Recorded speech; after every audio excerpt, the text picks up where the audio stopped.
Ashwin sweets and ஸ்நாக்ஸின் விழா கால கொண்டாட்டம். இந்த தீபாவளியை அஸ்வின்ஸின் இனிப்பு மற்றும் கார வகைகளை வாங்கி மகிழ்ச்சியுடன் கொண்டாடுங்கள். விஜய் மீது காலணி வீசப்பட்டது ஏன் என்ற விசாரணை நடந்து வருவதாக தமிழக அரசு தரப்பிலிருந்து கூறப்பட்டிருக்கிறது. இதுகுறித்து என்ன வாத பிரதிவாதம் நடந்தது உச்சநீதிமன்றத்தில்? அதாவது சம்பவத்துக்கு காரணம் என்ன என்று பல்வேறு அம்சங்கள் ஒன்றன் பின் ஒன்றாக பரிசீலிக்கப்பட்டன. அப்போதுதான் மனுதாரர் பிரபாகரன் தரப்பிலே காலணி வீசப்பட்டது, அதன் பின்னர் தண்ணீர் பாட்டில்கள் வீசப்பட்டது, யாரேனும் சமூக விரோதிகள் கூட்டத்திலே நுழைந்து அவர்கள் அமைதியை குலைத்தார்களா என்கிற கேள்வி, ஆம்புலன்ஸ் அங்கு வந்தது எப்படி, அந்த ஆம்புலன்ஸிலே எண்ணே இல்லை என்கிற இன்னொரு குற்றச்சாட்டு என்று பல்வேறு குற்றச்சாட்டுகளை முன்வைத்தார். இதெல்லாம் நீதிபதிகள் ஒவ்வொன்றாக விசாரித்துக் கொண்டிருக்கிறார்கள். அதே சமயத்திலே உயர்நீதிமன்ற உத்தரவை எதிர்த்து தாக்கல் செய்யப்பட்டுள்ள மனுவே இங்கே பிரதான மனுவாக இருப்பதால் உயர்நீதிமன்ற உத்தரவு குறித்தும் நீதிபதி மகேஸ்வரி அவர்கள் ஒரு கேள்வியை எழுப்பியிருக்கிறார்.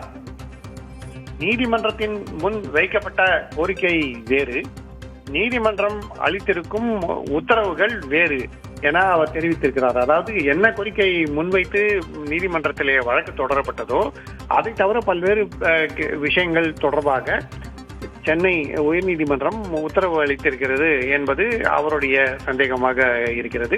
இந்த விஷயத்தையும் அவர் எழுப்பியிருக்கிறார். ஆகவே சம்பவம் தொடர்பான விசாரணையை யார் நடத்த வேண்டும் என்பது மட்டுமல்லாமல் உயர்நீதிமன்றத்தின் உத்தரவிலே முகாந்தரம் எப்படி இருக்கிறது, அது என்ன கோரிக்கை வைக்கப்பட்டதோ அதன் அடிப்படையிலே பரிசீலனை செய்யப்பட்டிருக்கிறதா என்ற கேள்வியும் சேர்ந்து தற்போது எழுந்திருக்கிறது. பூங்குழலி, பல்வேறு நிபந்தனைகள் விதிக்கப்பட்டுதான் இந்த தேர்தல் பிரச்சார கூட்டத்திற்கு அனுமதி வழங்கப்பட்டது. அனுமதி வழங்கியிருக்க வேண்டும். அவற்றையெல்லாம் பின்பற்றாத பொழுது ஏன் அனுமதி வழங்கினீர்கள் என்று நீதிபதி சார்பில் கேள்வி எழுப்பப்பட்டிருக்கிறதே, தமிழக அரசு தரப்பிலிருந்து அதற்கு பதிலளிக்கப்பட்டதா? தமிழக அரசு குற்றச்சாட்டுகள் ஒவ்வொன்றாக தற்போது மறுத்து வருகிறது. தமிழ்நாடு அரசு மீதும் காவல்துறை மீதும் அடுக்கடுக்கான புகார்களை தொடர்ச்சியாக தெரிவித்து வருகிறார்கள். இதற்கு நாங்கள் விளக்கம் அளிக்க விரும்புகிறோம் என தற்போது தமிழ்நாடு அரசு சார்பாக பதில்கள் வழங்கப்பட்டு வருகின்றன.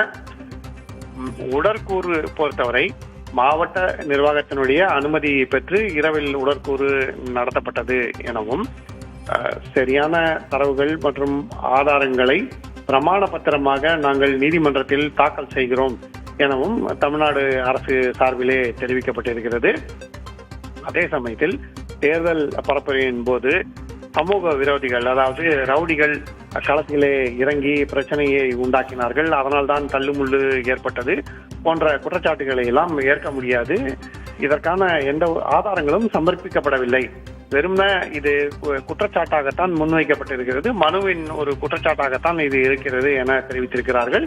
ஆகவே தமிழ்நாடு அரசு மனுதாரர்கள் தரப்பு குற்றச்சாட்டுகளை வலுவாக மறுத்து வருகிறது. ஒவ்வொரு இந்த குற்றச்சாட்டுகளுக்கு ஆதாரம் இல்லை என்று தெரிவிக்கிறது. ஆகவே உயர்நீதிமன்றம் ஏன் இந்த வழக்கின் விசாரணையை இப்படி நடத்தி உத்தரவு பிறப்பித்தது என்பதற்கு வெவ்வேறான கருத்துக்கள் இருந்து வருகிறது என்பதையும் தெரிவிக்கப்பட்டிருக்கிறது நீதிமன்றத்திலே.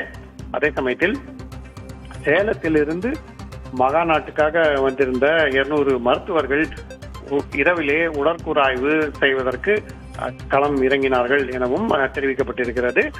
பல்வேறு மருத்துவமனைகளிலே உடற்கூறாய்வு நடத்தப்பட்டது எனவும், இரவிலேயே உடற்கூறாய்வு நடத்தினால் பாதிக்கப்பட்ட குடும்பங்களிடம் உடல்களை உடனடியாக ஒப்படைக்கலாம் என்பதன் அடிப்படையிலே பாதிக்கப்பட்டவர்கள் கோரிக்கை வைத்திருந்தார்கள் எனவும், அதன் அடிப்படையிலே அத்தகைய நடவடிக்கை எடுக்கப்பட்டது எனவும் தெரிவித்திருக்கிறார்கள்.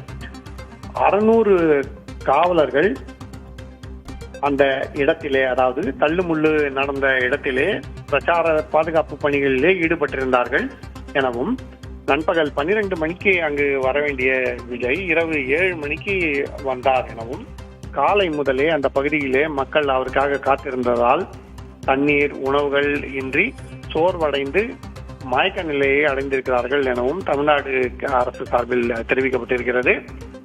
தண்ணீர் கூட இல்லாமல் இருந்த நிலையில்தான் தண்ணீர் பாட்டில்கள் வழங்கப்பட்டன எனவும், தண்ணீர் பாட்டில்களை வாங்க அங்கு குழுமி இருந்தோர் முண்டி அடித்தனர் எனவும் தமிழ்நாடு அரசு சார்பிலே தெரிவிக்கப்பட்டிருக்கிறது. ஆகவே குற்றச்சாட்டுகளுக்கான பதில் வாதங்கள் என தற்போது விசாரணை தொடர்ந்து கொண்டிருக்கிறது. அடுத்ததாக செல்வராஜ் என்கிற மனுதாரர் சார்பிலே நீதிமன்றத்திலே பல்வேறு கோரிக்கைகள் முன்வைக்கப்படுகின்றன. 600 காவல்துறையினர் பாதுகாப்பு பணியிலே ஈடுபட்டிருந்தார்கள் என கூறுகிறார்கள். ஆனால் அவர்கள் எங்கிருந்தார்கள் என்று தெரியவில்லை என மனுதாரர் செல்வராஜ் தரப்பிலே தெரிவிக்கப்பட்டிருக்கிறது. அதே போல இந்த சம்பவத்திலே பல்வேறு குழப்பங்கள் இருக்கின்றன. சமூக விரோத சக்திகளுக்கும் இதில் தொடர்பு இருக்கலாம் என்று நாங்கள் கருதுகிறோம். ஆகவேதான் சிபிஐ விசாரணை வேண்டும் என கோருகிறோம் எனவும் அந்த மனுதாரர் சார்பிலே தெரிவிக்கப்பட்டிருக்கிறது. இப்படி ஒவ்வொரு மனுதாரர் சார்பாக பல்வேறு அம்சங்கள் நீதிமன்றத்தின் முன் வைக்கப்படுகின்றன. இந்த குற்றச்சாட்டுகளுக்கும் தமிழ்நாடு அரசு விரைவில் பதிலளிக்கும் என நாம் எதிர்பார்க்கலாம். பூங்குழலி, அஸ்வின் ஸ்வீட்ஸ் அண்ட் ஸ்நாக்ஸின் விழா கால கொண்டாட்டம். இந்த தீபாவளியை அஸ்வின்ஸின் இனிப்பு மற்றும் கார வகைகளை வாங்கி மகிழ்ச்சியுடன் கொண்டாடுங்கள்.